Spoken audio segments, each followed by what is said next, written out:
Hi everyone, it's Angela Dahlgren. Last week's video showed you how to use the Lines app at Walt Disney World with toddlers, and I asked if you would want to see how I made that touring plan, and a lot of you said yes, so that's what we're going to do today.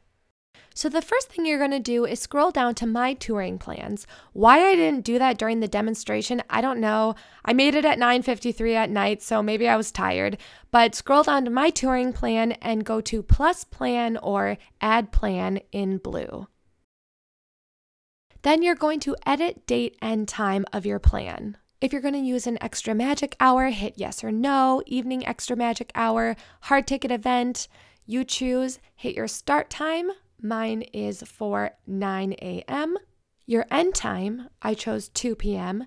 and the date you're using your plan, which for me was September 30th. And the park, which was Magic Kingdom. Finally, you're going to title your plan, which was Annie and Mommy. And hit submit. You've successfully created your plan using the mobile app. Now let's add your fast passes. And yes, I'm still sick. I know, it's like never ending. So you could add however many fast passes you're going to use. You could enter in that number, but it's just going to reset every time you add a reservation. So just add however many reservations you plan to use first, and then you can go in and type in that number. So for me, I plan to use 3, so I'm going to hit add reservation 2 more times. And wait to fill them in as well, because it will just reset. Okay, I have all 3 of my reservations ready, so now I can hit 3. If you plan on using more at that park throughout the day, like 5 or 6, enter in that number, and then you can start filling in your FastPass selections. So my first one is for Enchanted Tales with Belle, and that is at 10:30, so I'm going to enter that in. My second is Haunted Mansion at 11:30. And my final FastPass Plus reservation is at Princess Fairy Tale Hall with Tiana and Rapunzel at 12:30 p.m. If you hit the Force Optimize to use FastPass button, it will force the plan to use all of your FastPass Plus reservations. Sometimes the plan won't use those reservations if there's no wait at a certain time or if it will save you walking. Now here's where I chose my attractions. And I chose this based on the attractions my daughter wanted to do, as this was my special day with her, and my husband was at Chef Mickey's with my son, so they were doing something special together. And I'll admit, I was being very ambitious when we were making choices, but I thought, well, let's just see what we get through. If you know you're going to ride Seven Dwarfs Mine Train before 9 a.m., you don't have to put it in the plan. Say you're eating breakfast at Be Our Guest and you're in line for Seven Dwarfs Mine Train at 8:45 and you ride it before 9 a.m., you can easily leave it out of the plan. Now, if you want to put it in, just make sure that it's at the top, and to make sure that it stays at the top of the plan, hit Evaluate instead of Optimize, and that will leave your plan in the same order. Optimize will change it around again, depending on how it will save you time.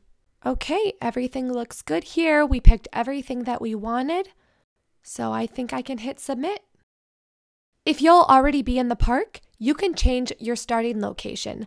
I won't be at the park entrance. I will be in Fantasyland already, so I will change that to Fantasyland.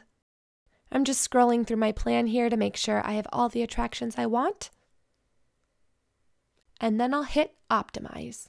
And that's how I made the touring plan that I used with my toddlers at Walt Disney World.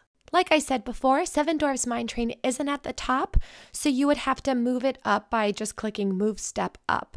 In the other video, I showed you how to complete steps and how to remove steps, so we already covered that, but I did want to show you a couple other things before we left. In the top right-hand corner, you have the option to add a step to your plan. And here you can add an attraction, you can add a dining reservation, or you can add a break to your plan. You can also adjust a step by hitting Edit Step. By doing so, you can update an attraction. This goes hand in hand with updating a FastPass as well. Just hit Edit Plan and FastPass Plus, and you can adjust your FastPass Plus selections accordingly. And finally, if you don't want to make your own toddler touring plan, I'm going to show you where you can find them on our site. Once you get to touringplans.com, go and click on Touring Plans. And as you can see, we have a ton of touring plans for parents with small children. So that will save you lots of time having to make them yourself. Here are the ones for small children just for Magic Kingdom Park. and you can click on whatever one that fits you and your children's needs. That's all I have for today. If you have any questions, please leave them below. Be sure to visit touringplans.com, and I'll see you next time. Bye-bye.